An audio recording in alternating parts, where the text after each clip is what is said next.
2009 में तमिलनाडु के शिवगंगा से लोकसभा चुनाव जीतने में धांधली के आरोपों से जुड़े केस में गृह मंत्री पी चिदम्बरम को मद्रास हाईकोर्ट से राहत नहीं मिली है। हाईकोर्ट ने चिदम्बरम की वो अर्जी खारिज कर दी है जिसमें उन्होंने अपने खिलाफ लगाए गए आरोपों में से कुछ बिंदुओं पर आपत्ति जताई थी। पूरा विवाद 2009 में तमिलनाडु की शिवगंगा सीट से चिदम्बरम के चुनाव को लेकर है। शिवगंगा सीट पर चिदम्बरम के खिलाफ खड़े थे एआईडीएमके के प्रत्याशी राजा कन्नप्पन। चुनावी नतीजे के दिन राजा कन्नप्पन शुरू से चिदम्बरम पर बढ़त बनाए हुए थे, लेकिन आखिर में वो 3,354 वोटों से हार गए। राजा कन्नप्पन ने आरोप लगाया कि शिवगंगा की जनता ने तो उन्हें ही चुना था, लेकिन डेटा एंट्री ऑपरेटर ने खेल करके उनके पक्ष में पड़े वोटों को चिदम्बरम के खाते में डाल दिया। राजा कन्नप्पन ने 25 जून 2009 को चिदम्बरम की जीत को चुनौती देते हुए मद्रास हाईकोर्ट में चुनाव याचिका दायर की। जवाब में चिदम्बरम ने दलील दी कि राजा कन्नप्पन की याचिका में कई खामियां हैं, लिहाजा इसे खारिज कर दिया जाए। लेकिन 4 अगस्त 2011 को मद्रास हाईकोर्ट ने चिदम्बरम की याचिका को खारिज कर दिया और मामले की सुनवाई जारी रखी।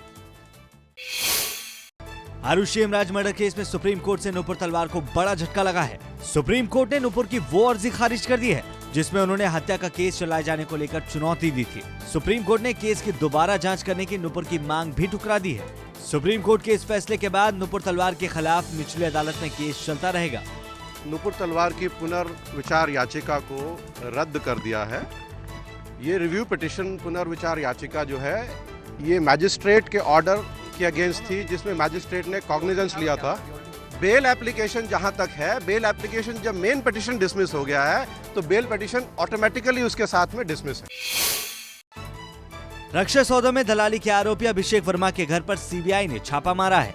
दिल्ली के वसंत कुंज में अभिषेक वर्मा के घर समेत 10 ठिकानों पर छापा मारा गया है। अभिषेक वर्मा के खिलाफ सीबीआई ने रक्षा मंत्रालय की ब्लैकलिस्टेड कंपनी की मदद करने का केस दर्ज किया है। इसी केस में आज सीबीआई ने वर्मा के घर पर छापा मारा है। अभिषेक वर्मा आर्म्स डीलर है और ये छापा जो सीबीआई ने मारा है ये बताया जा रहा है कि एक स्विस कंपनी थी, स्विस गन कंपनी है जिसको गवर्नमेंट ऑफ इंडिया ने ब्लैकलिस्ट कर दिया था और ये बताया जा रहा है कि अभिषेक वर्मा ने इस कंपनी को ब्लैकलिस्ट से हटाने के लिए, ब्लैकलिस्ट से खत्म कराने के लिए ये पैसे लिए थे। उसी के बाद ये सीबीआई को ये मामला पता लगा, उसके बाद सीबीआई ने केस रजिस्टर किया है।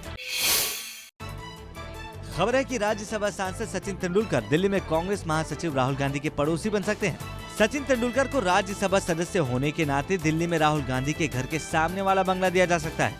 खबरों के मुताबिक गृह मंत्रालय ने सचिन को 5 तुगलक लेन का बंगला देने की तैयारी कर ली है। 7,000 वर्ग फीट का ये बंगला सचिन को मानसून सत्र के पहले ही अलॉट किया जा सकता है। सचिन को 5 तुगलक लेन का बंगला देने के पीछे कई वजहें बताई जा रही हैं। बड़ी वजह उनकी सुरक्षा को लेकर है।